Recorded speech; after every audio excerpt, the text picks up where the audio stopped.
Partie 2. Les jours passèrent, et Yasmine retrouva peu à peu la santé.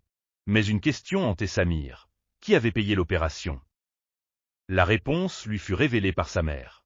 Le bienfaiteur n'était autre que M. Idriss, un ancien professeur de Samir, un homme respecté pour sa bienveillance et son regard attentif sur ses élèves. Touché par le courage et la détermination du jeune homme, il avait décidé de lui donner une seconde chance. « Tu as sacrifié ton rêve pour ta sœur, Samir, mais un rêve comme le tien ne doit jamais mourir, » lui dit-il en lui tendant une enveloppe. À l'intérieur, une bourse pour poursuivre ses études.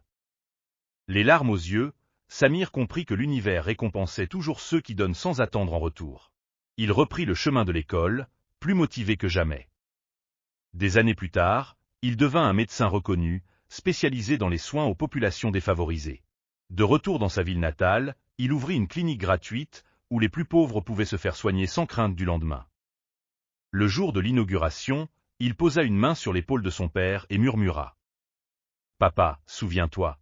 Un jour, nous n'aurons plus besoin de supplier pour obtenir des soins. Ce jour est enfin arrivé. » Les habitants, émus, applaudissaient. Samir était la preuve vivante que même dans les moments les plus sombres, l'espoir peut triompher.